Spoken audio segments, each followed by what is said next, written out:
তারা দাবি তুলেছে কেন মদের উপরে আমরা ট্যাক্স বাড়ালাম, তারা দাবি তুলেছে কেন আমরা সিগারেটের উপরে ট্যাক্স বাড়ালাম, এই তাদের দুঃখ। এবার ভুয়া ফটো কার্ডের কবলে পড়লেন প্রধানমন্ত্রী খোদ নিজেই। ফ্যাক্ট চেক না করেই জামাতকে নিয়ে ছড়ানো ভুয়া ফটো কার্ডের উপর ভিত্তি করে বক্তব্য দিয়েছেন প্রধানমন্ত্রী তারেক রহমান।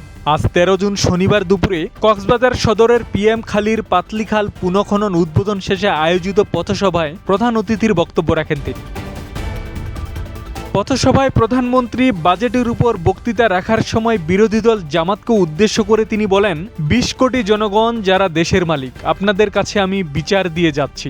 তারা দাবি তুলেছে কেন মদের উপর আমরা ট্যাক্স বাড়ালাম, তারা দাবি তুলেছে কেন আমরা সিগারেটের উপর ট্যাক্স বাড়ালাম, এই তাদের দুঃখ, এই তাদের কষ্ট। অথচ প্রধানমন্ত্রী যে ফটো কার্ডের রেফারেন্স দিয়ে বক্তব্য দিয়েছেন, ফ্যাক্ট চেকে দেখা গেছে সেই ফটো কার্ডটি ছিল ভুয়া। কালের কণ্ঠের বরাত দিয়ে জামাতে ইসলামকে নিয়ে যে ফটোকার্ডটি সোশ্যাল মিডিয়ায় ছড়িয়ে পড়ে, সেটার রেফারেন্স দিয়েই এবার বক্তব্য রেখেছেন প্রধানমন্ত্রী নিজেই। বক্তব্যে তিনি আরও বলেন, আমরা ট্যাক্স বাড়িয়েছি কিসে? আমরা ট্যাক্স বাড়িয়েছি মদের উপর। আমরা ট্যাক্স বাড়িয়েছি কিসে? আমরা ট্যাক্স বাড়িয়েছি সিগারেটের উপর, যা মানুষের জন্য ক্ষতিকারক। কিন্তু আমরা সামাজিক মাধ্যম সহ বিভিন্ন নিউজে দেখলাম একটি খবর। কি সেই খবর? বিরোধী দল এই বাজেট তারা মানে না। উপস্থিত জনতার উদ্দেশ্যে প্রধানমন্ত্রী বলেন, যেই বাজেটে ট্যাক্স কমানো হয় সেই বাজেটও বিরোধী দল মানে না।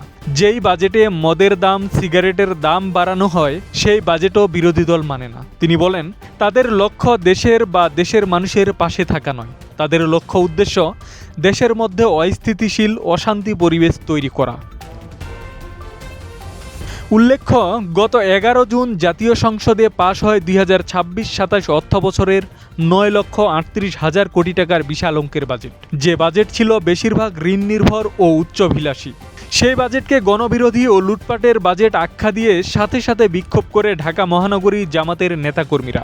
আর সেই মিছিলের ফটো দিয়েই তৈরি করা হয় কালের কণ্ঠের নাম দিয়ে ভুয়া ফটো কার্ড, যেখানে লেখা ছিল, বাজেটে বিড়ি, সিগারেট, মদ, গাঁজা ও তামাকজাত দ্রব্যের দাম বৃদ্ধির প্রতিবাদে জামাতে ইসলামীর তাৎক্ষণিক বিক্ষোভ মিছিল। অথচ জামাতে ইসলামী এই বিষয় নিয়ে কোনো মিছিল করেনি।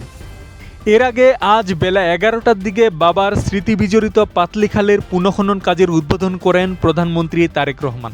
নিজের হাতে মাটি কেটে খাল পুনঃখনন কাজের উদ্বোধন করেন তিনি। আব্দুস সালাম, প্রজন্ম 24।